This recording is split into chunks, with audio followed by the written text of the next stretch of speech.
नमस्कार, मैं संजना स्वागत करती हूँ आप सभी का एशिया न्यूज इंडिया में। ट्विन टावर को गिराने से आसपास की इमारतों को कहां कहां पहुंचा नुकसान, कौन कराएगा मरम्मत, जाने हर सवाल का जवाब। 28 अगस्त को करीब 300 करोड़ की लागत से बनकर खड़े हुए ट्विन टावर्स पलक झपकते ही खाक में मिल गए। धमाके से पहले नोएडा प्राधिकरण और पुलिस ने कई तरह के विशेष इंतजाम किए थे। इमारत का ध्वस्तीकरण प्लान के मुताबिक ही हुआ। हालांकि इस दौरान आसपास की सोसाइटियों में थोड़ा बहुत नुकसान भी हुआ। नोएडा के सेक्टर 93A स्थित सुपरटेक के 32 मंजिला ट्विन टावर्स 28 अगस्त को इतिहास के पन्नों में दर्ज हो गए। करीब 300 करोड़ की लागत से बनकर खड़े हुए दोनों अधूरे टावर पलक झपकते ही खाक में मिल गए।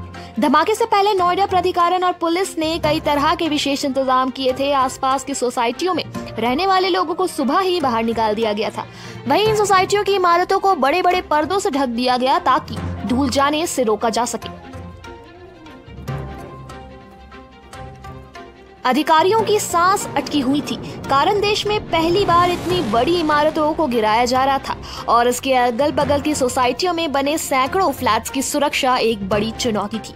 दोपहर 2:30 बजे सायरन बजा और देखते ही देखते इमारत धराशायी हो गई, जिसके बाद अधिकारियों ने राहत की सांस ली। इमारत का ध्वस्तीकरण प्लान के मुताबिक ही हुआ। हालांकि इस दौरान आसपास की सोसाइटियों में थोड़ा बहुत नुकसान भी हुआ। नोएडा प्राधिकरण की CIO रितु महेश्वरी ने बताया कि ये जो योजना बनाई गई थी उसी के अनुसार ध्वस्तीकरण का कार्य पूरा किया गया। इस पूरी प्रक्रिया में ATS विलेज की लगभग 10 मीटर बाउंड्री वॉल स्थगित हुए हैं। साथ ही ट्विन टावर्स की तरफ से कुछ फ्लैट्स के शीशे टूट गए हैं। इमारत कोर्ट की इस पूरी ध्वस्तीकरण प्रक्रिया में कई नुकसान नहीं हुआ है। ATS विलेज में जो बाउंड्री वॉल और शीशे टूटे हैं उन्हें विस्फोट करने वाली कंपनी एडिफाइस इंजीनियरिंग द्वारा जल्द ही ठीक करा दिया जाएगा। इसके लिए सोसाइटी वासियों को कोई खर्च नहीं देना पड़ेगा। गौरतलब है कि ट्विन टावर देश के नामी बिल्डर सुपरटेक के ड्रीम प्रोजेक्ट में शुमार था।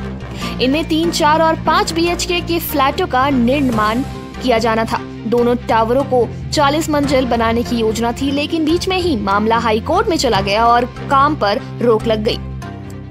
32 मंजिल इन टावरों में 950 फ्लैट्स थे जो अब ध्वस्त हो चुके हैं। जानकारी के मुताबिक बिल्डर ने जब इस प्रोजेक्ट को लॉन्च किया था तो इसका खूब प्रचार प्रसार किया गया था। 2006 में लॉन्च किए गए ये प्रोजेक्ट नोएडा का पहला सबसे आलीशान प्रोजेक्ट था।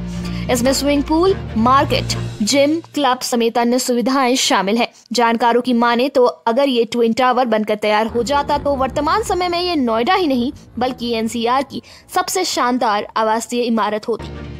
धन्यवाद। इस रिपोर्ट में बस इतना ही। बने रहिए एशिया न्यूज इंडिया के साथ।